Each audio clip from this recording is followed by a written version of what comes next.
ಕಡೆ ಕ್ರಿಕೆಟರ್ಸ್, ಇನ್ನೊಂದ್ ಕಡೆ ಸಿನಿಮಾ ಆಕ್ಟರ್ಸ್ ಇಬ್ರು ಒಂದೇ ಜಾಗಕ್ಕೆ ಬಂದ್ರೆ ನಮ್ಮ ಏರಿಯಾ ಬಾಯ್ ಮಜಾ ಅಲ್ವಾ? ನಮಗೆ ಸಿನಿಮಾ ನೋಡ್ಬೇಕು ಅಂದಾಗ ಸಿನಿಮಾ ಕೂತ್ಕೊಂಡು ಎಂಜಾಯ್ ಮಾಡ್ತೀವಿ, ನಮ್ಮ ಫೇವರೇಟ್ ಆಕ್ಟರ್ ಗಳ ಸಿನಿಮಾಗಳನ್ನ ಎಂಜಾಯ್ ಮಾಡ್ತೀವಿ. ಇನ್ನೊಂದ್ ಕಡೆ ಕ್ರಿಕೆಟ್ ನೋಡ್ಬೇಕು ಅಂದ್ರೆ ನಮ್ಮ ಫೇವರೇಟ್ ಕ್ರಿಕೆಟರ್ಸ್ ಒಂದು ಲೈವ್ ಆಕ್ಷನ್ ನಾವುಗಳು ಚೆಕ್ಔಟ್ ಮಾಡ್ತೀವಿ, ನಾವುಗಳು ಅಬ್ಸಲ್ಯೂಟ್ ಎಂಜಾಯ್ ಮಾಡ್ತೀವಿ ಅಂತ ಹೇಳ್ತಾ ಇರೋದು. ಬಟ್ ಈ ಸಿನಿಮಾ ಆಕ್ಟರ್ ಗಳು ಅಂಡ್ ಕ್ರಿಕೆಟ್ ಎರಡೂ ಒಂದೇ ಜಾಗಕ್ಕೆ ಬಂದ್ರೆ ಯಾವ ತರ ಇರುತ್ತೆ ಅಂತ ಅಬ್ಸಲ್ಯೂಟ್ಲಿ ಗುರುವೆ, ನಾನು ನಮ್ಮ ಸೆಲೆಬ್ರಿಟಿ ಕ್ರಿಕೆಟ್ ಲೀಗ್ ಬಗ್ಗೆ ಮಾತಾಡ್ತಾ ಇರೋದು. ಖಂಡಿತ ಸೆಲೆಬ್ರಿಟಿ ಕ್ರಿಕೆಟ್ ಲೀಗ್ ವಾಪಸ್ ಬಂದಿದೆ.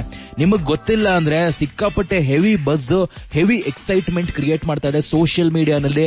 ಎಲ್ಲ ಕಡೆ ಇದರ ಕಾಂಟೆಂಟ್, ಇದರ ಮೀಮ್ಸ್ ಕೂಡ ಓಡಾಡ್ತಾ ಇದೆ. ಬೇಸಿಕಲಿ ಈ ಒಂದು CCL ದುಬೈಯಲ್ಲಿ ನಡೀತಾ ಇರೋದು. ಅಂಡ್ ನಮ್ಮ ಕರ್ನಾಟಕ ಬುಲ್ಡೋಸರ್ಸ್ ಬಗ್ಗೆ ಹೇಳಬೇಕಾ, ಕಿಚ್ಚ ಸುದೀಪ್ ಅವರ ನೇತೃತ್ವದಲ್ಲಿ ಅದ್ಭುತವಾಗಿ ನಮ್ಮ ಟೀಮ್ ಆಡ್ತಿದ್ಯಮ್ಮ. What are you saying? ಮೊನ್ನೆ ನಮ್ಮ ಡಾರ್ಲಿಂಗ್ ಕೃಷ್ಣ ಅವರ ಇನ್ನಿಂಗ್ಸ್ ನೋಡ್ಬೇಕಿತ್ತು, ಆಲ್ಮೋಸ್ಟ್ KL ರಾಹುಲ್ ಲೆವೆಲ್ ಆಡಿದ್ರು.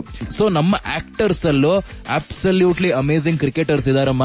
ನೀವುಗಳು ಇದನ್ನ ನೋಡ್ಬೇಕಂದ್ರೆ ಒಂದು ಜಿಯೋ ಸಿನಿಮಾನಲ್ಲಿ ನೋಡಬಹುದು, ಅಥವಾ ಸೋನಿ ಸ್ಟಾರ್ ಸ್ಪೋರ್ಟ್ಸ್ 5 ಅಲ್ಲೂ ಕೂಡ ಲೈವ್ ಆಗಿ ಎಲ್ಲ ಆಕ್ಷನ್ ಅನ್ನ ಕ್ಯಾಚ್ ಮಾಡಬಹುದು. ಮಿಸ್ ಔಟ್ ಮಾಡದೆ ನಮ್ಮ ಸೆಲೆಬ್ರಿಟಿ ಕ್ರಿಕೆಟ್ ಲೀಗ್ ಚೆಕ್ಔಟ್ ಮಾಡಿ ಅಂತ ಹೇಳ್ತಾ ವಾಪಸ್ ಬರ್ತಾ ಇದ್ದೇನೆ. ಈ ಮುಂದಿನ ಹಾಡು ನಿಮಗೋಸ್ಕರ. ಅಡ್ಡಾ ಮಾತು ವಿತ್ ನಮ್ಮ area boy RJ Amit, only on 104.8 Mirchi. ಸಖತ್ ಹಾಟ್ ಮಗ ನಮ್ಮ ಏರಿಯಾ ಬಾಯ್.